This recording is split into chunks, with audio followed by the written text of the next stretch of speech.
In the ancient world, when empires rose and fell like the turning of seasons, when the clash of bronze and iron determined the fate of nations, and when gods were as numerous as the stars that filled the desert sky, one man stood alone against the most powerful empire the world had yet known. His story would echo through millennia, becoming a testament to faith that transcends all earthly power, a narrative so profound that it would inspire millions across countless generations. This is the story of Daniel, a story of exile and devotion, of wisdom and unwavering conviction, and of a miracle so extraordinary that it would challenge everything the ancient world believed about the relationship between the mortal and the divine. The year was approximately 586 before the Common Era. The great city of Jerusalem, jewel of the Judean kingdom, stood on the precipice of destruction. For decades, the shadow of Babylon had grown longer across the ancient Near East. The Babylonian Empire, rising from the ashes of Assyrian dominance, had become an unstoppable force, sweeping across the Fertile Crescent with terrifying efficiency. Under the command of King Nebuchadnezzar II, the Babylonian armies were not merely conquerors but instruments of a new world order, reshaping the political and cultural landscape of the entire region. Jerusalem had become a symbol of resistance, a final holdout against Babylonian supremacy. The city, perched on its limestone hills, fortified by walls that had witnessed centuries of conflict, was more than just a political capital. It was the spiritual heart of the Jewish people, the location of Solomon's magnificent temple, the dwelling place of the God of Abraham, Isaac, and Jacob. Within its walls lived a people who believed themselves chosen, protected by a covenant that stretched back through the mists of time to the very dawn of their existence as a nation. But divine protection, as the people of Judah would learn, did not exempt them from the consequences of their actions. The prophets had warned them. Jeremiah walked the streets of Jerusalem with words of doom falling from his lips like hammer blows. The people had turned from their God, he proclaimed. They had embraced the worship of foreign deities, allowed injustice to flourish in their midst, and broken the sacred covenant that bound them to the divine. Now judgment was coming, inexorable as the rising sun, terrible as the desert storm. When the Babylonian army arrived at Jerusalem's gates, it brought with it the accumulated military might of the world's dominant superpower. The siege engines, the battering rams, the endless ranks of disciplined soldiers, all spoke of a power that could not be denied. The city held out with desperate courage, but hunger and disease proved as deadly as any sword. When the walls finally fell, the destruction was total and methodical. The temple, that architectural wonder that had stood for nearly 4 centuries, was systematically demolished. Its sacred vessels, crafted from gold and precious materials, were carted away as spoils of war. The city's walls were torn down stone by stone. Jerusalem, the city of God, became a smoking ruin. But Nebuchadnezzar was not merely interested in destruction. He was a builder of empires, and he understood that true power lay not just in military conquest, but in the absorption and utilization of conquered peoples. Among his most strategic decisions was the deportation of the Jewish elite. The nobility, the educated, the skilled craftsmen and artisans, the priests and the promising youth were marched away from their homeland in chains, beginning a forced migration that would transform them into exiles in a strange and alien land. This was the context into which our story places Daniel. He was young, likely in his middle to late teenage years, when he was torn from everything he had ever known. The biblical text describes him as being of noble or perhaps royal lineage, a young man of intelligence, wisdom, and physical perfection, according to the standards of his time. He was selected specifically because he represented the best of what Judah had to offer, chosen to be remade in the image of Babylon, to be transformed from a son of Jerusalem into a servant of the empire. The journey from Jerusalem to Babylon was itself an ordeal of staggering proportions. Spanning nearly 900 miles across some of the most unforgiving terrain in the ancient world, the march would have taken months. The captives traveled through the Syrian desert, along the banks of the great Euphrates River, past ancient cities whose names resounded with power and mystery.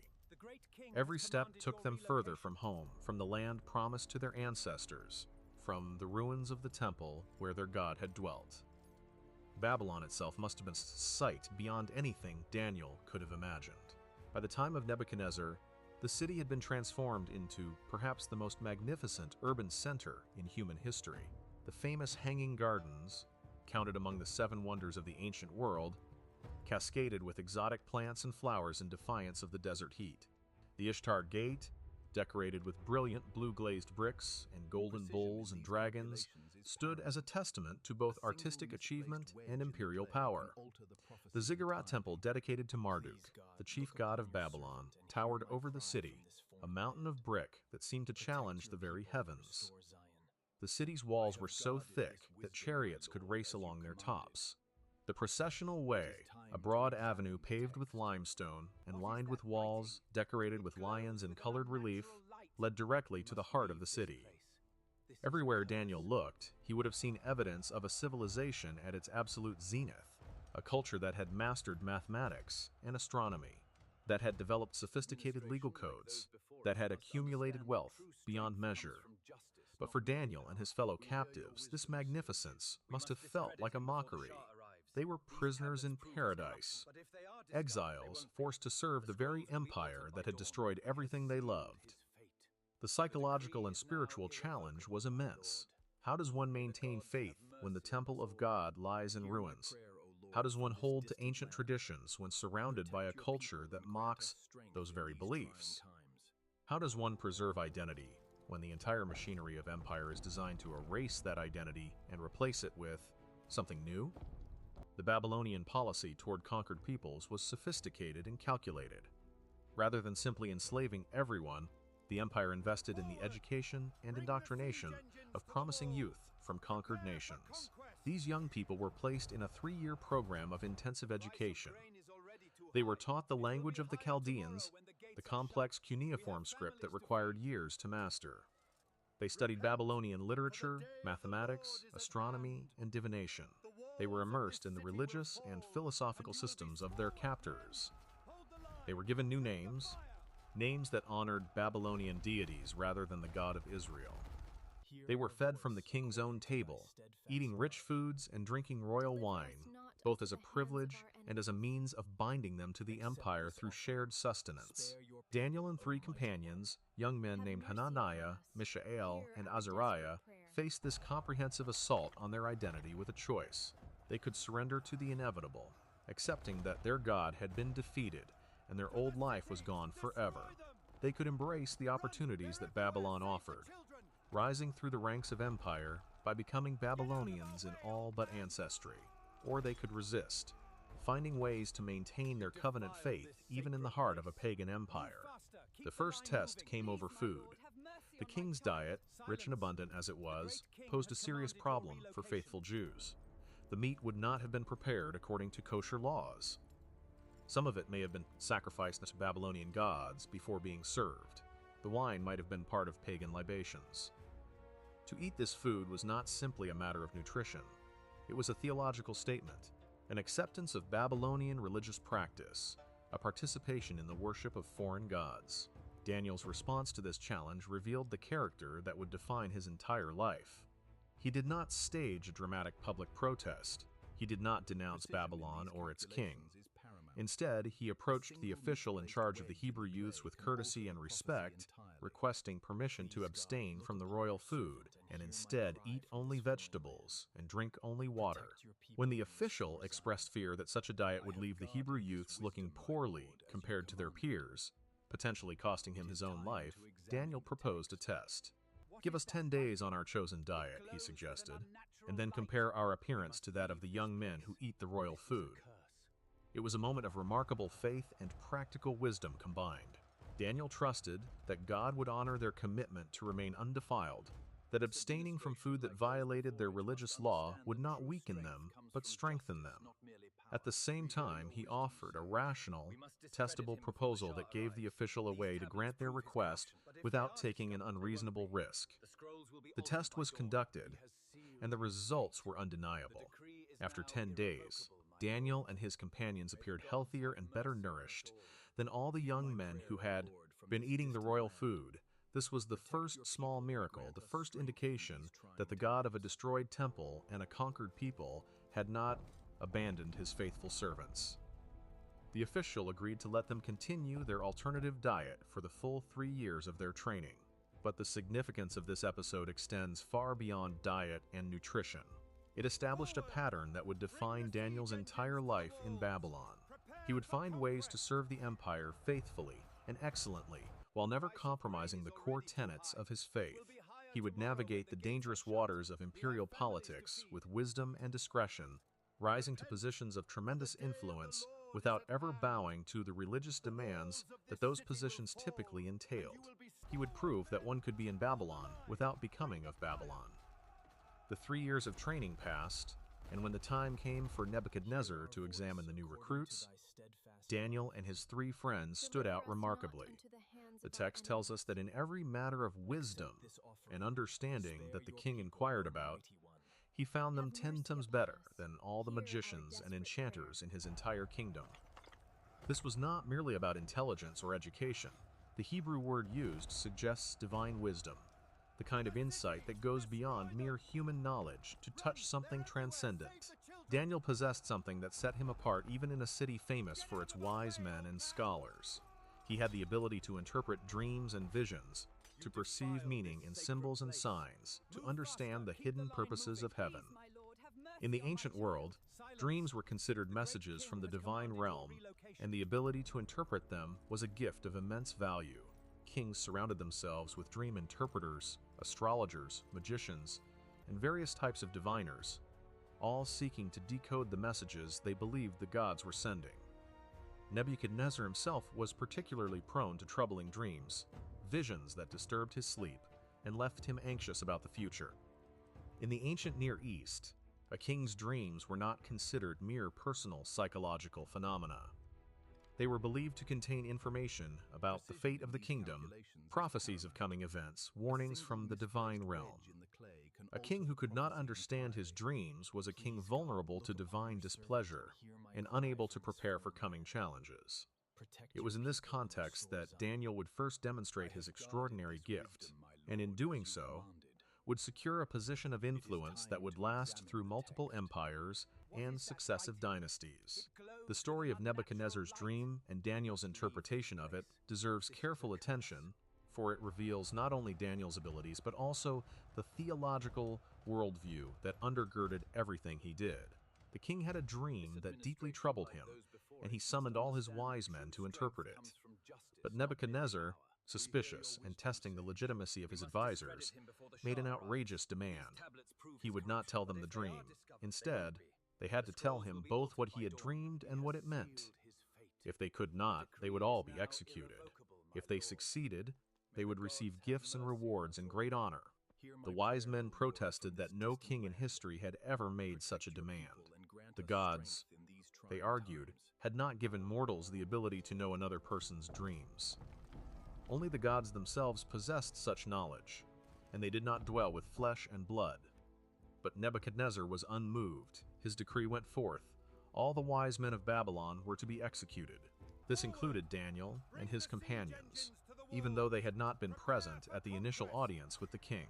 When the executioner came to arrest them, Daniel responded with wisdom and tact, asking for time to provide the king with the interpretation he sought. Then he went to his 3 friends, and together they did something that revealed the source of their wisdom. They prayed to the God of heaven, asking for mercy, asking that the mystery of the king's dream might be revealed so that they would not be executed along with the other wise men of Babylon. That night, in a vision, God revealed to Daniel both the dream and its meaning. Daniel's response is recorded in Scripture as a prayer of thanksgiving, a poetic outpouring of praise that reveals his theological understanding. He blessed God as the source of all wisdom and power, the one who changes times and seasons, who deposes kings and raises up others, who gives wisdom to the wise and knowledge to the discerning. He acknowledged that wisdom and power belonged to God, and that God had revealed this mystery not because of any wisdom Daniel possessed, but so that the interpretation might be made known to the king. The next morning, Daniel was brought before Nebuchadnezzar. The king asked if he could make known the dream and its interpretation. Daniel's response was carefully crafted. He began by telling the king that no wise man, enchanter, magician, or diviner could do what the king asked. But, he continued, There is a God in heaven who reveals mysteries, and he has shown King Nebuchadnezzar what will happen in days to come. Then Daniel described the dream. The king had seen a great statue, enormous and dazzling, frightening in appearance. Its head was made of pure gold, its chest and arms of silver, its belly and thighs of bronze, its legs of iron, and its feet partly of iron and partly of baked clay. As the king watched, a rock was cut out, but not by human hands. It struck the statue on its feet of iron and clay and smashed them. Then the entire statue collapsed, and the iron, clay, bronze, silver, and gold were broken to pieces and became like chaff on a threshing floor in summer. The wind swept them away without leaving a trace, but the rock that struck the statue became a huge mountain and filled the whole earth. Nebuchadnezzar confirmed that this was indeed his dream. Now came the interpretation, and it was audacious in its scope and implications. Daniel told the most powerful king in the world that he, Nebuchadnezzar, was the head of gold. God had given him dominion and power and might and glory, but after him would come another kingdom inferior to his, then a third kingdom of bronze that would rule over the whole earth.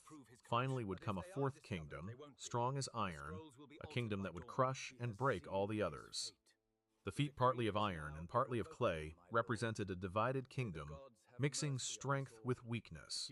But the most startling part of the interpretation concerned the rock cut out without human hands. In the time of those kings, Daniel proclaimed, the God of heaven would set up a kingdom that would never be destroyed, a kingdom that would crush all the others and bring them to an end, but would itself endure forever.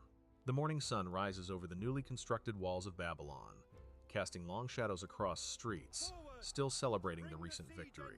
In the heart of this magnificent city, within the towering administrative complex that Nebuchadnezzar built to manage his vast empire, a young Hebrew exile sits before scrolls written in languages most men will never comprehend. Daniel has already distinguished himself beyond measure, but what awaits him in the coming decades will test every fiber of his being and reveal the true nature of power, jealousy, and divine protection. The transition of power from Nebuchadnezzar to his successors marks a period of extraordinary turbulence in Babylonian history. After the great king's death, the empire slides into instability. His son, Evil Merodach, takes the throne, but his reign proves brief and unremarkable. The palace becomes a nest of conspiracies, assassinations, and power struggles that would make even the most hardened political observer weep for the loss of Nebuchadnezzar's iron-fisted stability. Through all of this chaos, Daniel remains an island of integrity in an ocean of corruption and intrigue. Years pass like the flowing Euphrates, and Daniel finds himself serving under multiple regimes, each more unstable than the last. His reputation grows, not diminish, with time. He becomes known throughout the empire as a man who cannot be bought, cannot be intimidated, and cannot be deceived. His wisdom transcends the political upheavals around him. When kings fall and new rulers rise, Daniel endures because his value lies not in political allegiance, but in his unmatched administrative genius and his reputation for absolute honesty. The palace records from this period paint a vivid picture of Daniel's expanding influence. He oversees vast territories, manages complex tax systems, adjudicates disputes between provincial governors, and advises on matters of state security. His Hebrew heritage, rather than limiting him, becomes part of his mystique. The Babylonians, and later the Medes and Persians, see in him something they rarely encounter in their own officials, a man whose loyalty runs deeper than personal gain, whose judgments cannot be swayed by bribes, whose word is more reliable than any written contract. But with great prominence comes great danger. In the glittering halls of Babylonian and Persian power, envy grows like a poisonous vine. Other officials watch Daniel's rise with barely concealed resentment. Who is this foreigner to hold such authority? Who is this exile to command such respect from the throne? These men, born to privilege in Babylon, educated in the finest schools, connected to the most powerful families, find themselves consistently outmaneuvered and outshone by a man who by all rights should have died decades ago in Jerusalem's siege. The ancient texts preserved in the royal archives reveal the depth of this resentment. Anonymous complaints are filed against Daniel, but they never stick because his administration is flawless. Attempts are made to audit his finances, but they reveal only scrupulous honesty. Investigators are sent to examine his provinces, but they find only efficient governance and satisfied subjects.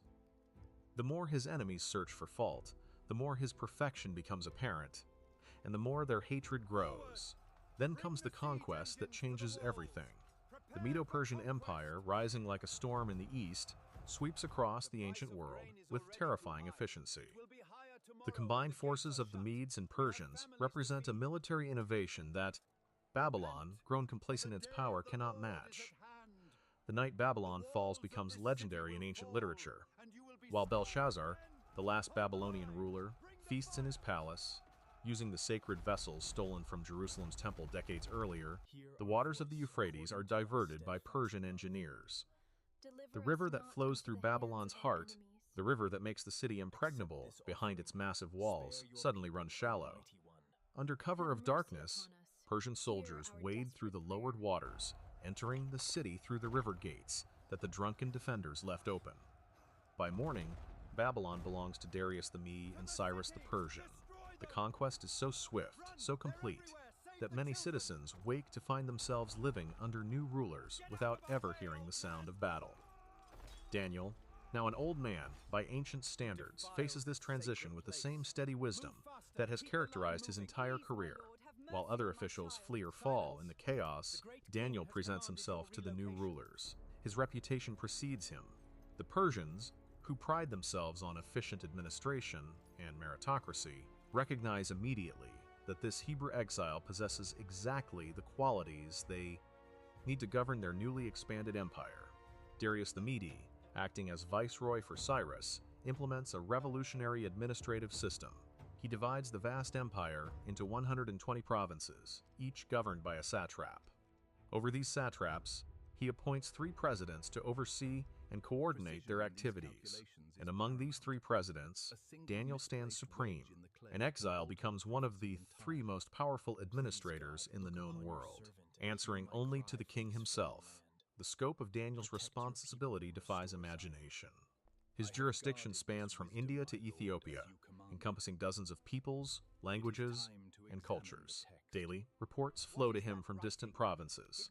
Tax revenues, military deployments, judicial appeals, trade disputes, infrastructure projects all pass through his hands. He must balance the competing interests of different regions, manage the delicate relationships between conquered peoples and Persian overlords, and ensure that the empire functions smoothly despite its mind-boggling complexity. What makes Daniel exceptional in this role is not merely his administrative skill, but his character. In an age when government officials routinely enrich themselves through their positions, Daniel remains incorruptible. In a time when nepotism dominates every level of governance, Daniel makes appointments based solely on merit. In a culture where favors and bribes oil the machinery of state, Daniel operates according to principles of justice that seem almost alien to those around him. The other officials, both the fellow presidents and the 120 satraps beneath them, watch this with mixed emotions. Some genuinely admire Daniel, recognizing in him a kind of greatness they cannot match. Others, however, see thee with a resentment that grows more toxic with each passing day. They gather in small groups, speaking in hushed voices about the unfairness of their situation. Here they are, Persians born to nobility, trained from childhood in statecraft, and yet this foreigner, this Hebrew who worships a god whose temple lies in ruins, commands greater respect and wields more influence than any of them. The historical record preserved in Persian archives and later Greek accounts suggest that this resentment crystallizes around several key figures among the satraps and the other 2 presidents. These men become the architects of a conspiracy that will culminate in one of history's most dramatic confrontations. They are not simple villains driven by pure malice. Rather, they are complex individuals who see themselves as patriots protecting Persian interests against foreign influence, as guardians of traditional ways against an outsider who threatens their power. Their first step is surveillance. They assign trusted servants to observe Daniel's every movement. They scrutinize his official decisions, looking for any hint of bias or corruption. They examine his personal life, searching for scandal or weakness. They interview his subordinates, hoping to find evidence of abuse of power. They audit his financial records with extraordinary thoroughness, convinced that somewhere in the vast network of his administration there must be evidence of wrongdoing. Days become weeks, weeks become months, and their investigation yields nothing. Every transaction is properly documented. Every decision can be justified. Every appointment proves wise. His personal life is beyond reproach. He lives modestly despite his vast authority. He shows no favoritism to fellow Hebrews. He treats all people with equal fairness regardless of their ethnicity or religion. The more they investigate, the more frustrated they become, because Daniel's integrity is absolute. In the administrative quarter of the Persian palace, tension builds like clouds before a storm. The conspirators meet regularly, their frustration mounting with each fruitless report. One evening, as torches flicker in a private chamber, one of them speaks the truth that all have been avoiding. If they cannot find fault in Daniel's official conduct or personal behavior, they must create a situation where his very virtue becomes his crime. They must find a way to make his greatest strength his fatal weakness. The discussion that follows reveals the cynical brilliance of these conspirators. They understand Daniel better than they care to admit. They know that his integrity stems from his religious devotion. They know that he prays to his God 3 times daily without fail, regardless of circumstances. They know that this practice is as essential to Daniel as breathing, that he would sooner die than abandon it. And in this unwavering devotion, they see their opportunity. The plan that emerges from these secret meetings is diabolical in its simplicity. They will convince King Darius to issue a decree that makes prayer to anyone except the king himself illegal for a specified period. The decree will carry the death penalty, and according to Persian law, once signed by the king, it cannot be revoked, even by the king himself. Daniel, faithful to his God, will inevitably violate this decree, and when he does, not even his vast competence and the king's favor will save him. But passing such a decree requires careful manipulation of the king's psychology. Darius the Mede, though a capable ruler, possesses the pride common to absolute monarchs. He has unified a vast empire, conquered the legendary city of Babylon, and brought order to chaos. The conspirators understand that appealing to this pride is key. They must present their proposals not as an attack on Daniel, but as an opportunity for the king to assert his authority and demand absolute loyalty from his subjects. They choose their moment carefully. After a successful military campaign, when the king basks in the glow of victory and the court celebrates his achievements, the conspirators approach him. They come not as individual officials but as a united delegation, the presidents and satraps presenting themselves as representatives of the entire administration. Their appearance of unanimity is itself a deception, as many officials know nothing of this plot. But in the moment, it lends weight to their request. Their petition is masterfully crafted. They begin by praising the king's wisdom and power. They speak of the need for unity in the empire, of the importance of demonstrating that all authority flows from the throne.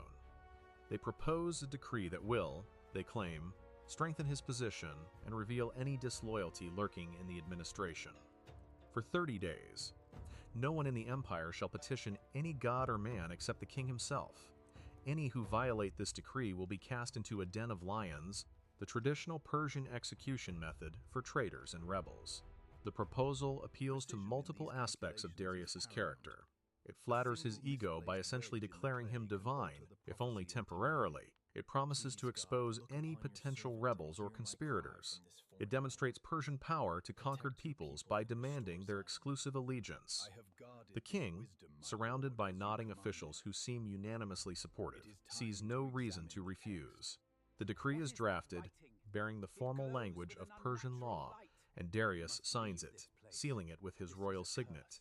According to the law of the Medes and Persians, the decree is now irrevocable. News of the decree spreads through the empire with the speed that only royal pronouncements achieve. Couriers carry copies to every province. Town criers announce it in marketplaces. Officials post it in public squares. For 30 days, all prayer, all petitions to deities, all appeals to divine powers are forbidden under pain of death. Only the king may be approached for requests or intervention. Most citizens comply without hesitation. Some see it as a minor inconvenience, a temporary obligation easily fulfilled. Others view it as a reasonable demonstration of loyalty to their new rulers. The various priests of various gods throughout the empire quietly suspend their public rituals, waiting for the decree's expiration. But there is one man for whom compliance is impossible, and everyone who knows Daniel understands this simple fact. When Daniel receives word of the decree, he faces a choice that cuts to the core of his identity. For more than 70 years, he has served foreign kings with absolute loyalty. He has administered their provinces, enforced their laws, and contributed to their prosperity.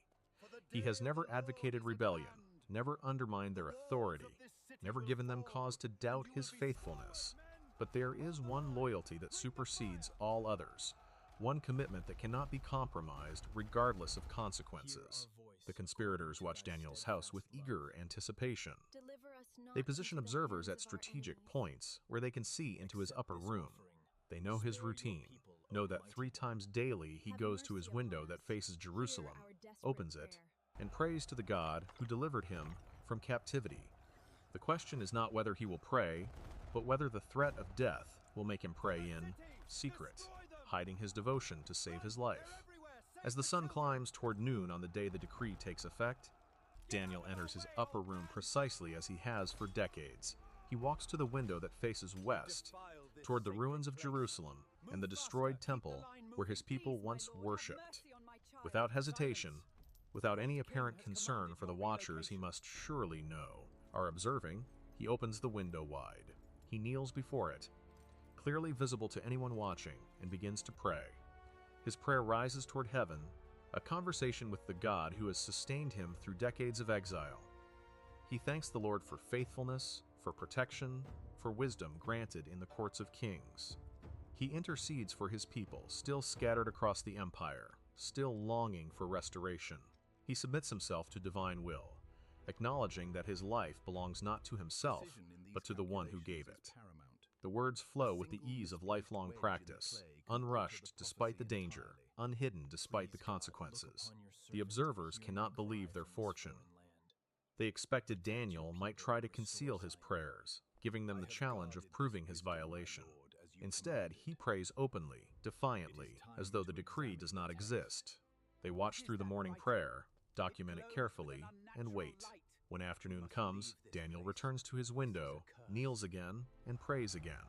The evening prayer completes the pattern. 3 times in a single day, in full view of witnesses, Daniel has violated the king's decree. The conspirators gather their evidence and prepare their accusation with the thoroughness of prosecutors who know they have an airtight case. They collect sworn testimonies from multiple witnesses. They note the times, the location, the clear visibility of Daniel's actions. They prepare their presentation to the king, knowing that the law allows no escape. Daniel has broken the decree, and the decree demands death in the lion's den. The law of the Medes and Persians cannot be altered, not even to save the most valuable administrator in the empire. As evening falls over the Persian palace, the conspirators move toward the throne room, their victory seemingly assured. They do not know that they have set in motion events that will reveal truths about power, faith, and divine intervention that will echo through millennia. They do not understand that in targeting Daniel's greatest strength, they have chosen a battlefield where human schemes meet divine purposes. The stage is set for a confrontation that transcends personal rivalry, that speaks to questions every generation must answer about the nature of courage, the cost of integrity, and the reality of powers beyond human control. The decree had been sealed with the royal signet, an irreversible law of the Medes and Persians that not even the king himself could overturn. Darius returned to his palace that evening, and the chronicles tell us that he spent the night in terrible anguish. The scriptures paint a picture of a monarch stripped of his absolute power, trapped by his own vanity, and the cunning manipulation of those he had trusted. He refused all entertainment, declined food, and found no sleep. Throughout the long darkness, he wrestled with the knowledge that at dawn the most capable and loyal of all his servants would face a death sentence. Meanwhile, in another part of the city, Daniel maintained his pattern of devotion. The text gives us no indication that he attempted to flee or hide his practices. As evening fell, he returned to his room where the windows opened toward Jerusalem. 3 times that day, he had knelt in prayer, just as he had done throughout all his years in Babylon. The gravity of the situation would have been fully apparent to him. Daniel was no naive idealist unaware of political machinations. He had survived decades in the most treacherous court imaginable, had witnessed the rise and fall of empires, had seen countless officials executed for far lesser offenses. He knew exactly what awaited him, and yet he chose faithfulness over survival. This moment represents one of the most profound statements of faith recorded in all of Scripture. Daniel's decision was not impulsive or emotional. It was the inevitable expression of a lifetime of choices, each one building upon the last. From his youth, when he refused the king's food, to his willingness to interpret dreams that could have cost him his life, to his administration of provinces with unwavering integrity, Daniel had constructed his entire existence on an unshakable foundation. Now in his 80s, facing the certainty of a horrific death, he demonstrated that authentic faith does not calculate odds or seek escape clauses. It simply remains faithful. The morning came with that peculiar quality of light that seems to mock human suffering. Darius rose before dawn, we are told, and hurried to the lion's den. The journey from the palace must have felt interminable. What thoughts tormented the king as his chariot rushed through the empty streets? Did he dare hope for a miracle? Or had he resigned himself to finding only the torn remains of the man he had come to regard almost as a father? The text preserves for us the king's desperate cry as he approached the sealed den, his voice breaking with anguish, and perhaps the faintest thread of hope. Daniel, servant of the living God, has your God whom you serve continually been able to deliver you from the lions? The question hung in the air above the den, absorbed by the stone and the earth and the darkness below. For a moment, there was only silence. Then, from the depths of that sealed pit of death, came a voice, calm, strong, bearing no trace of terror or trauma. Daniel's response echoed up to the astonished king. "O king, live forever. My God sent his angel and shut the lions' mouths, and they have not harmed me, because I was found blameless before him. And also before you, O king, I have done no harm." The words strike us even now with their extraordinary composure. Daniel had spent an entire night in a den with multiple lions, creatures specifically kept hungry and aggressive for the purpose of execution. The darkness would have been absolute. The sound of their breathing, their movements, their presence surrounding him in that confined space should have been overwhelming. Yet Daniel speaks as though he had spent the night in comfortable quarters. More remarkable still is his response's structure. He begins with the traditional court greeting, acknowledging the king's authority even after that authority had condemned him to death. He attributes his survival not to luck or his own worthiness, but to God's intervention. And he makes a crucial point regarding his innocence, not in a tone of accusation, but of simple factual statement. The king's joy, we are told, knew no bounds. He immediately ordered Daniel lifted from the den. As the stone was rolled away and ropes lowered into the darkness, all present must have strained to see what would emerge from that pit. Would Daniel be injured, traumatized, marked by the terror of his ordeal? The scripture preserves a detail of immense significance. When Daniel was brought up from the den, no wound was found on him because he had trusted in his God. That phrase, "no wound was found on him," carries layers of meaning that ripple through the centuries. The lions had not merely refrained from killing Daniel. They had not touched him at all. Not a scratch, not a bruise, not even the mark of a paw or claw. His clothing remained intact.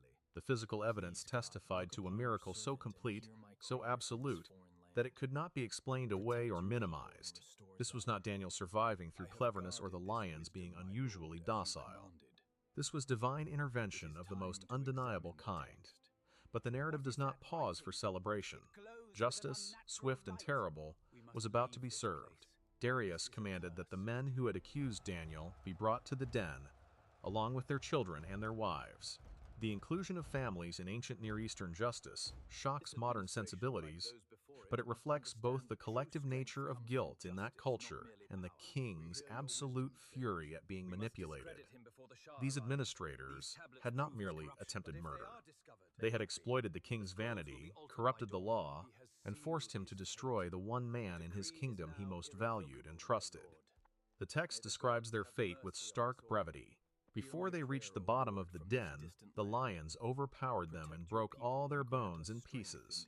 The contrast with Daniel's experience could not be more dramatic. The same lions that had spent an entire night with Daniel without touching him attacked these men with savage ferocity. The detail that their bones were broken before they even reached the floor of the den emphasizes the lions' hunger and aggression. These were not tame animals. They were exactly what they appeared to be, deadly predators kept for the express purpose of execution. This element of the story troubles some modern readers who focus on the fate of the accusers' families.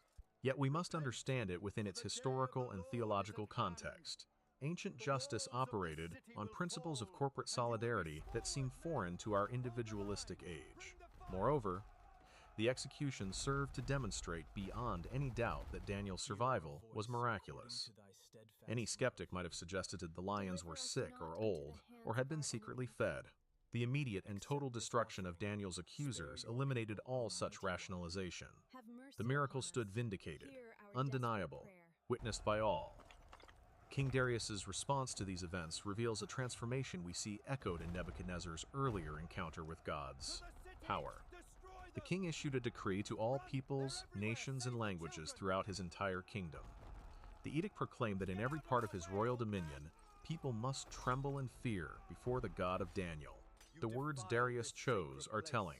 He calls this God the living God, in direct contrast to the stone and metal idols that filled Babylon's temples. He declares this God enduring forever, unlike the temporary reigns of earthly kings. His kingdom shall never be destroyed. Unlike the empires that Daniel had seen rise and fall, his dominion shall be to the end, possessing a permanence that no human power could claim. Then Darius makes a statement of profound theological significance. He delivers and rescues. He works signs and wonders in heaven and on earth. He who has saved Daniel from the power of the lions. This is a pagan king, raised in a polytheistic culture, making declarations about God that many religious people never fully grasped.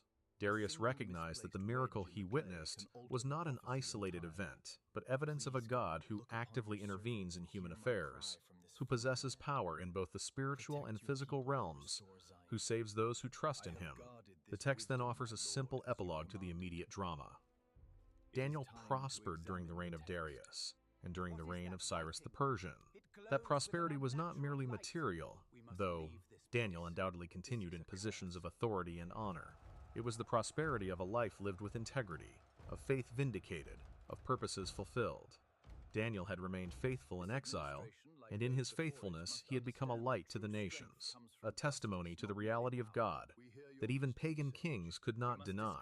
But to fully appreciate the magnitude of what occurred in that lion's den, we must consider the theological and prophetic dimensions that make this story resonate far beyond a simple tale of miraculous deliverance. Daniel's experience in the den represents one of the most powerful foreshadowings of resurrection faith in the Hebrew Scriptures. He descended into what should have been certain death, spent the night in darkness surrounded by forces of destruction, and emerged in the morning unharmed. The pattern anticipates the death and resurrection that would become central to Christian faith centuries later. Moreover, Daniel's steadfast prayer life, maintained at the cost of his life, established a principle that would echo through religious history. He demonstrated that authentic worship cannot be legislated, cannot be compromised by political pressure, and cannot be abandoned even when maintaining it guarantees suffering. The Jewish martyrs under Greek persecution would look back to Daniel as their model. The early Christians facing Roman demands to worship the emperor would find courage in his example. Throughout the centuries, believers facing the choice between faithfulness and survival have drawn strength from this story. The lion's den also serves as a powerful metaphor in biblical theology. Lions appear throughout Scripture as symbols of devouring destruction. Satan himself is described as a roaring lion, seeking whom he may devour. The grave is sometimes portrayed as a lion's mouth, waiting to consume the living. In this context, Daniel's deliverance from the lions becomes more than a personal miracle. It represents God's power to save from death itself, to protect the faithful even in the very jaws of destruction, to preserve life where all natural expectation demands death. The political dimensions of the story also deserve careful consideration. Daniel's accusers had attempted to use religious law as a weapon of political assassination. They manipulated the king's pride and exploited the legal system to destroy a rival. Their scheme was sophisticated, patient, and appeared foolproof. Yet their evil intent became the very instrument of their own destruction. This theme of divine reversal, where plots against the righteous boomerang upon the plotters, appears repeatedly in biblical narratives. We see it in Esther, where Haman is hanged on the gallows he built for Mordecai. We see it in the Psalms, where David repeatedly celebrates how God causes the wicked to fall into pits they dug for others. The angel mentioned in Daniel's testimony introduces another dimension to the story. My God sent his angel and shut the lions' mouths. Throughout Daniel's life, angels play crucial roles at pivotal moments. An angel interpreted visions, fought spiritual battles, delivered messages from God. Here, an angel provided physical protection in a moment of crisis. This angelic intervention reminds us that the biblical worldview includes a spiritual dimension to physical events. The miracle in the den was not merely God manipulating animal behavior from a distance. It involved the active presence and ministry of a heavenly being, making the miracle simultaneously a physical and spiritual event. Some scholars have attempted to rationalize the miracle, suggesting perhaps the lions had been fed or were somehow sedated. But such explanations collapse under scrutiny. The immediate and violent destruction of Daniel's accusers proves the lions were hungry and aggressive. The fact that Darius spent the night in anguish shows he expected Daniel to die, indicating the lions were known to be dangerous. The very purpose of lions' dens as execution chambers depended on their lethal reliability. Any attempt to explain away the miraculous nature of Daniel's survival requires us to dismiss multiple elements of the text and ignore the clear interpretation of every witness to the event. The timing of this miracle in Daniel's life also carries significance. By this point, Daniel was an elderly man who had served in Babylon for approximately 68 years. He had survived the reigns of multiple kings, witnessed the fall of the Babylonian Empire and the rise of Persian power, interpreted dreams and visions, governed provinces, and maintained unwavering integrity through decades of political turmoil. Some might have thought he had earned the right to compromise in his old age, to be pragmatic about his religious practices, to preserve his life and legacy by temporarily accommodating the king's decree. Instead, Daniel demonstrated that authentic faith does not weaken with age or become more flexible in the face of mortality. If anything, his long life of faithfulness had strengthened his resolve and deepened his trust in God. The lion's den miracle also illuminates the nature of biblical faith itself. Daniel did not know he would be delivered from the lions.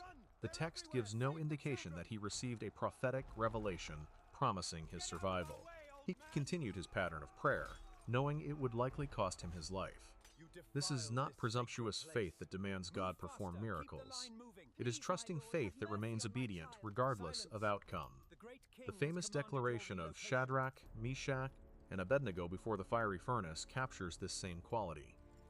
Our God is able to deliver us, they said, but even if he does not, we will not serve your gods. Daniel embodied that same faith. God could deliver him from the lions, but even if God chose not to, Daniel would not compromise his worship. This distinction matters profoundly. Popular religion often presents faith as a transaction, a guarantee that obedience produces blessing and deliverance. But biblical faith is more complex and more costly. It trusts God's character even when circumstances seem to contradict God's goodness. It remains faithful even when deliverance does not come. The 3 Hebrew youths were delivered from the furnace. Daniel was delivered from the lions. But countless faithful believers throughout history have not been delivered from persecution and martyrdom. Their faith was no less authentic, their God no less powerful. The difference lay in God's purposes, not in the quality of their trust. The den itself, as a physical space, invites contemplation. Ancient lions' dens were typically large pits carved from rock, with an opening at the top for lowering victims, and often a side door for managing the lions. The darkness would have been absolute, the air thick with the smell of animal and old death. The acoustics would have amplified on every sound, every growl, every movement of powerful bodies in the confined space. For Daniel to maintain peace in such an environment, surrounded by mortal danger, required more than mere courage. It required a supernatural calm that could only come from absolute trust in God's presence and protection. The dawn breaks over Babylon with a different quality of light, as if the very sun itself has witnessed something it cannot forget. King Darius rises from his sleepless vigil, his face carved with the anguish of powerlessness, his heart racing with hope against reason. The palace servants move in hushed uncertainty as their sovereign demands his chariot with an urgency that borders on desperation. No royal procession this morning, no ceremonial delays. The king who sealed the den himself now rushes to unseal what he prays has not become a tomb. The journey to the den feels both instantaneous and eternal. The wheels of the chariot kick up dust that hangs in the morning air like questions, without answers. Darius rehearses in his mind what he might find, each possibility more devastating than the last. He has spent the night tortured by visions of Daniel's torn flesh, of blood on stone, of the price of his own weakness. The administrators who orchestrated this travesty have surely been celebrating through the night, confident in their victory, certain that the voice of righteousness has been silenced forever in the belly of the earth. The den comes into view, that gaping mouth in the hillside, where the outcropping of rock creates a natural prison. The stone that sealed it remains in place, massive and immovable, placed there by the king's own command. Darius leaps from his chariot before it fully stops, his royal dignity abandoned in the face of his anguished concern. He approaches the den with trembling steps, and then his voice breaks the morning silence, a cry filled with such raw emotion that it seems to come from the depths of his soul itself. Daniel, servant of the living God, has your God, whom you serve continually, been able to deliver you from the lions? The words echo off the stone, swallowed by the darkness of the den. For a moment there is only silence, the terrible silence that confirms the worst fears. The silence of death and endings. The king's heart plummets. His administrators were right after all. No god intervenes in the affairs of lions and men. The natural order remains undisturbed. Daniel is gone. But then, from the depths, a voice. Clear, strong, vibrant with life. The voice of Daniel, unmistakable in its measured authority and unshakable calm. O king, live forever. My God sent his angel and shut the lions' mouths, and they have not harmed me, because I was found blameless before him. And also before you, O king, I have done no wrong. The effect of these words on Darius is seismic. His legs nearly buckle beneath him. Joy explodes in his chest like sunrise after the longest night. He shouts commands, his voice now strong and commanding, the voice of a king who has witnessed the impossible and been transformed by it. Remove the stone. Bring him out. Quickly, quickly. The servants rush to obey, their own faces reflecting shock and wonder. The massive stone is rolled away with effort, and as the darkness of the den opens to the morning light, there stands Daniel. Not cowering in a corner, not bearing marks of struggle or terror, but standing upright with quiet dignity. His robes are undisturbed, his face is peaceful. Behind him, visible in the shadows, the great tawny forms of the lions lie about the den like sleeping house cats, docile and calm, as if the very nature that drives them to kill has been suspended by a power beyond their comprehension. Darius embraces Daniel with the fervor of a man reclaiming what he thought lost forever. He runs his hands over Daniel's shoulders and arms, checking for wounds, for blood, for any sign of the horror that should have befallen him. Nothing, not a scratch, not a tear in his garments, not even the smell of fear upon him. Daniel has spent the night in the company of predators and emerged as if from a peaceful garden. The implications race through Darius's mind, even as he holds Daniel at arm's length, studying his face in wonder. This is no trick, no illusion, no fortunate accident. The lions were hungry. The den was sealed. No human intervention was possible. Yet here stands Daniel, alive and whole, preserved by a power that operates beyond the mechanisms of empire and law. The God whom Daniel serves has spoken more eloquently than any decree, demonstrated sovereignty more absolute than any king's command. But the morning is not finished revealing its truths. Darius's joy hardens into something else, something fierce and terrible. Justice. His mind turns to those who orchestrated this entire conspiracy, those administrators and satraps who used his own law against him, who manipulated his vanity to destroy an innocent man. They thought themselves clever. They believed they had found the perfect weapon. They were certain that Daniel's faithfulness would be his destruction and their opportunity. The king's command rings out across the compound. Bring them. Bring the accusers. Bring every man who plotted against Daniel, and bring their families. Bring their wives, their children. Let them taste the justice they sought to deny. The historical record is unflinching in its description of what follows. The administrators and satraps are seized from their homes, dragged from their beds of presumed triumph. Their protests and pleas fall on ears deafened by righteous fury. They claim to honor the law. Now they will experience its full weight. They sought to use the lions as instruments of their ambition. Now those same lions will demonstrate a very different truth. They are brought to the den, these schemers and plotters, and Darius pronounces sentence with a voice that trembles with controlled rage. You sought the death of an innocent man through manipulation and deceit. You perverted law into a weapon of murder. You caused your king to act against his own heart. The punishment for conspiracy against the realm is death. Let it be carried out in the manner you chose for your victim. The screams begin before they even reach the den's opening. Terror has already seized them as they are pushed toward that darkness that spared Daniel, but will show them no such mercy. Men, women, children, all thrown together into the pit, and the transformation is instantaneous and terrible. The lions, so docile in Daniel's presence, become what they truly are. The sounds that emerge from that den are the sounds of judgment, swift and absolute.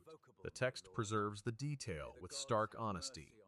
Before they reached the bottom, the lions overpowered them and crushed all their bones. The contrast could not be more complete or more devastating. The same den, the same lions, yet two utterly different outcomes. Where Daniel stood untouched, his accusers are torn apart. Where Daniel spent the night in supernatural peace, they experience moments of ultimate horror. The message is unmistakable. This is not about the lions. This has never been about the lions. This is about the hand of God, distinguishing between the righteous and the wicked, between those who walk in integrity and those who scheme in darkness. The sound of that judgment echoes across Babylon and beyond. Word spreads through the city like wildfire. The impossible has occurred. The man thrown to the lions has survived. His accusers have perished in his place. The God of the Hebrews has demonstrated power that supersedes nature itself. What seemed like Daniel's end has become his vindication. What appeared to be the triumph of wickedness has become its obliteration. But Darius is not finished. The events of the past day and night have fundamentally altered his understanding of power and divinity. He has witnessed something that cannot be explained by Babylonian theology or Persian philosophy. He has seen a demonstration of supernatural intervention that makes the gods of his empire seem hollow and impotent. A decree begins to form in his mind, not born of vanity this time, but of genuine revelation. He returns to his palace and summons his scribes. The decree he dictates will travel to every corner of his vast empire, to every province and people and language.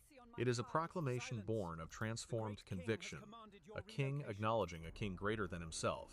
I make a decree that in all my royal dominion people are to tremble and fear before the God of Daniel, for he is the living God, enduring forever. His kingdom shall never be destroyed, and his dominion shall be to the end. He delivers and rescues. He works signs and wonders in heaven and on earth. He who has saved Daniel from the power of the lions. The words go forth on the wings of the empire's vast communication network, carried by swift messengers to distant lands.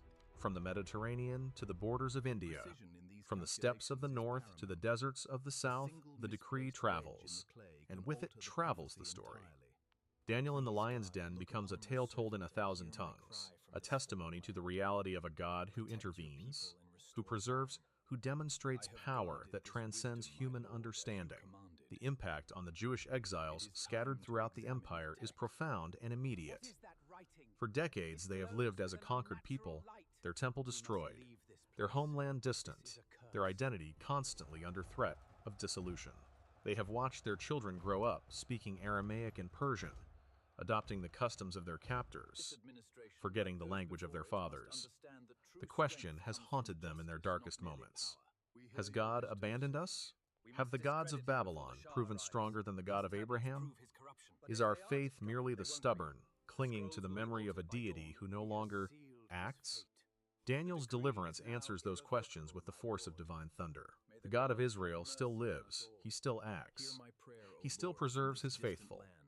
The same God who parted the Red Sea and brought down the walls of Jericho has shut the mouths of lions in Babylon. The exile has not diminished his power. Distance has not weakened his arm. The fall of Jerusalem was not his defeat, but his judgment, and that judgment has always included the promise of restoration. In Jewish homes throughout the empire, the story of Daniel is repeated with tears of joy and renewed hope.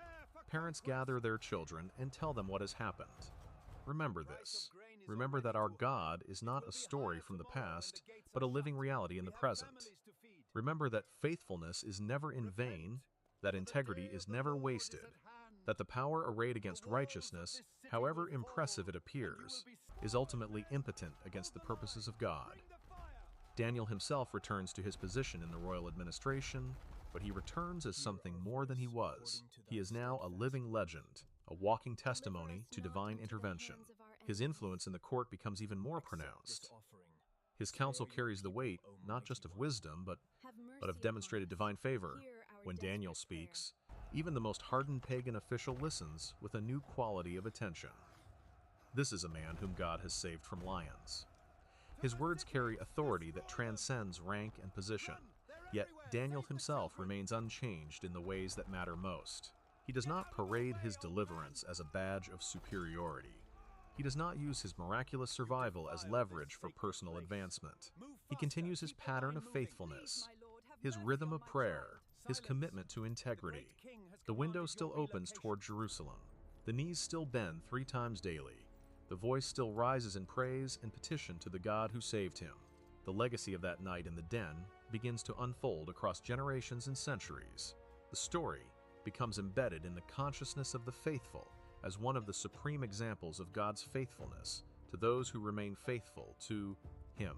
It joins the narrative of Abraham and Isaac, of Moses at the Red Sea, of David and Goliath, as a defining moment in the ongoing story of God's relationship with his people. But the story's significance extends far beyond its immediate historical moment. In the centuries that follow, as new waves of persecution arise, as new empires seek to crush the faith of God's people, the story of Daniel in the lion's den becomes a source of courage and hope. Early Christians facing the lions themselves in Roman arenas draw strength from Daniel's example. They go to their deaths singing, confident that the same God who shut lions' mouths in Babylon can preserve their souls through martyrdom. Jewish communities facing the terrors of medieval persecution, the horrors of pogroms, the mechanized evil of the Holocaust, return again and again to this story. It becomes a touchstone of identity and resistance. To be faithful like Daniel is to assert that there are principles worth dying for, that integrity cannot be negotiated away for survival, that the God who sees and knows will ultimately vindicate those who remain true. The theological implications resonate through the developing understanding of divine providence and human responsibility. Daniel's story illustrates the complex interplay between human choice and divine intervention. Daniel chooses faithfulness, knowing the cost. God chooses intervention according to his purposes. The deliverance is not earned by Daniel's righteousness, for righteousness cannot manipulate God. Yet the deliverance confirms and vindicates that righteousness, demonstrating that God honors those who honor him. The story also speaks powerfully to the nature of faith itself. Daniel does not know he will be delivered when he opens his window to pray. He has no guarantee, no promise whispered in his ear, no prophetic assurance that he will survive the night. He acts in faith, trusting that obedience to God is right regardless of outcome. This is faith in its purest form, not the certainty of specific results, but the confidence that God is worthy of obedience even unto death. The contrast between Daniel and his accusers illuminates the ultimate futility of wickedness. The administrators believe they have crafted a perfect plot. They have manipulated events, exploited weaknesses, used the law itself as their weapon. By every calculation of human wisdom, they should succeed. Yet their scheme becomes the instrument of their own destruction. The very trap they set snaps shut on them. The lions they intended for Daniel devour them instead. Evil, no matter how clever, ultimately consumes itself. Daniel's latter years in Babylon are marked by this profound influence and continued revelation. He receives more visions, more insights into the flow of history and the purposes of God. He becomes a bridge between the catastrophe of exile and the hope of return. When Cyrus the Persian conquers Babylon and issues his decree allowing the Jews to return to Jerusalem and rebuild their temple, Daniel's influence is widely understood to be a factor. The man who demonstrated the reality of the God of Israel to multiple kings has prepared the way for the restoration of Israel itself. The book that bears his name, assembled and preserved through the generations, becomes part of the sacred canon of Scripture. His visions are studied by apocalyptic scholars and ordinary believers alike, searching for understanding of God's plans and purposes. His prophecies of kingdoms rising and falling, of a stone cut without hands that crushes all earthly empires, of one like a son of man coming with the clouds of heaven, shape the expectations and hopes of generations. But among all the visions and prophecies, the story of the lion's den retains a special place. It is the most visceral, the most dramatic, the most immediately accessible of Daniel's experiences. A child can understand it. A scholar can spend a lifetime plumbing its depths. It works as narrative, as theology, as moral instruction, as historical testimony. Artists throughout the ages have been drawn to it irresistibly. Paintings and mosaics depict Daniel standing serene among the lions, often with an angel visible in the scene, a hand restraining the beasts. The image becomes iconic, instantly recognizable, a visual shorthand for faith triumphant over danger. Sculptors capture the moment of deliverance, Daniel emerging from the den into light. Musicians compose oratorios and hymns celebrating the miracle. The story enters the cultural bloodstream of civilization itself. In Jewish tradition, Daniel becomes one of the great heroes of faith, his name synonymous with wisdom and integrity.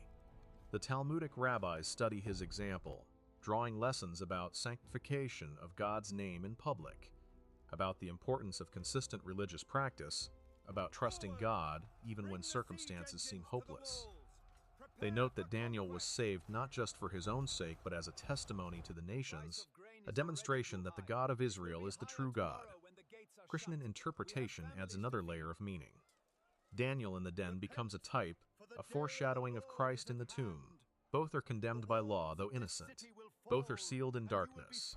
Both emerge alive, death having no power over them. The stone rolled away from the den prefigures the stone rolled away from the tomb. The deliverance of Daniel points toward the resurrection of Jesus, the ultimate demonstration of God's power over death itself. The early church fathers write extensively about Daniel, seeing in him a model of the Christian calling to remain faithful in hostile environments. For Ambrose, Augustine, Jerome, and countless others return to the story again and again in their sermons and writings. They live in an era when Christians are a minority in a pagan empire, when faithfulness can mean death, when the choice between compromise and conviction is daily reality. Daniel's example speaks directly to their situation. As Christianity becomes the dominant religion of Europe, the story takes on new dimensions. It becomes a tale of conscience, of the individual standing against unjust power, of moral courage in the face of tyranny. Reformers like Luther appeal to Daniel's example in their resistance to ecclesiastical corruption. Dissenters and nonconformists cite his faithfulness as justification for their refusal to bow to unjust religious demands. The story crosses oceans with explorers and missionaries, taking root in new soils and cultures. African Christians finding themselves in the lion's den of slavery and colonialism draw strength from Daniel's example. Asian believers, facing persecution in lands where Christianity is forbidden, find hope in his deliverance. The story becomes truly universal, transcending its ancient Near Eastern origins to speak to every culture and context where faith is tested. In the modern era, as biblical scholarship applies critical methods to ancient texts, debates arise about the historical accuracy of Daniel's book. Some scholars question whether the events described happened exactly as recorded, whether Daniel was a historical figure or a legendary character, whether the book was written during the exile or centuries later. These debates, while significant for academic understanding, cannot diminish the story's power and influence.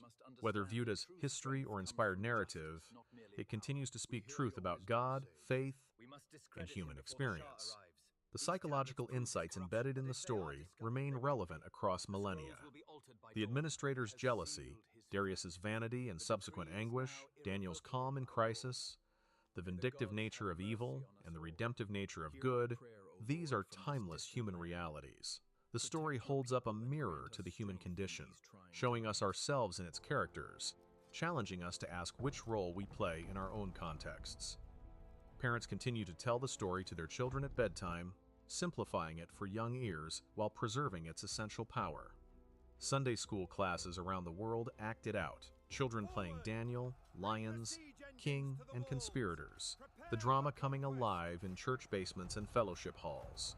The story's place in children's literature is secured, illustrated in countless books, animated in films, told and retold in forms adapted to each new generation. Yet the story is never merely for children. Its depths continue to yield insights to those who study it seriously. Theologians examine the tension between divine sovereignty and human responsibility. Ethicists explore the nature of civil disobedience and the limits of governmental authority. Political philosophers consider the dangers of absolute power and the importance of checks on authority. Literary scholars analyze the narrative structure, the use of irony and reversal, the character development and thematic coherence. The den itself, the dark space of testing and revelation, becomes a metaphor that extends far beyond the literal cave. Every believer faces their own lion's den at some point. Those moments when faithfulness costs everything, when the easy path is compromise, when survival seems to require betrayal of principles. The question is not whether the den comes, but how we face it when it does. Daniel's answer remains clear and challenging. You face it by having already decided. The habit of prayer, the pattern of integrity, the consistency of faithfulness, these are not developed in crisis, but before it. Daniel is preserved in the den because of what he has been doing at his window for decades. Character is not created in testing, but revealed by it. The den shows what was already there. For those in their own dens today, in hospital rooms facing mortality, in workplaces where honesty costs promotions, in families where faith creates friction, in societies where belief invites hostility, the story offers no guarantee of physical deliverance, but something deeper. It offers the assurance that faithfulness is never wasted, that God sees and knows, that integrity has value beyond immediate outcomes, that there are things worth suffering for because they are true. The story also serves as a warning to those who would play the role of accusers. The administrators believed they could manipulate systems to destroy righteousness. They were wrong. Their elaborate scheme became their own trap. Their cleverness turned into their condemnation. The principle holds across time. Those who dig pits for the righteous often fall into them themselves. Evil may triumph temporarily, but its ultimate trajectory is self-destruction. As we reach the end of Daniel's story, we find not an ending but a continuation. Daniel lives out his final years in Babylon, honored and influential, faithful to the end. He dies in exile, never seeing the restored Jerusalem with physical eyes, yet he has seen it in vision and in faith. His tomb, traditionally located in Susa in modern Iran, becomes a pilgrimage site, a place where Jews and Muslims alike honor this righteous man who stood firm in the face of death. But the true legacy of Daniel is not in stone monuments or geographical sites. It is in every life transformed by his example, every believer strengthened by his story, every moment of faithfulness chosen because someone remembered the man in the lion's den. It is in the ongoing testimony that the God who shut lions' mouths in ancient Babylon still acts today, still preserves, still vindicates righteousness, still calls his people to unwavering faithfulness. The dawn that broke over Babylon on that morning long ago continues to break. Its light still illuminates the darkness of our own dens, our own trials, our own moments of testing. The same God who sent his angel to shut the lions' mouths stands with us in our darkness, his presence transforming terror into peace, judgment into deliverance, death into life. This is the complete story of Daniel. This is the enduring witness of the lion's den. This is the eternal truth that faith, however tested, is never finally defeated, because the God in whom that faith rests is living, eternal, and sovereign over all.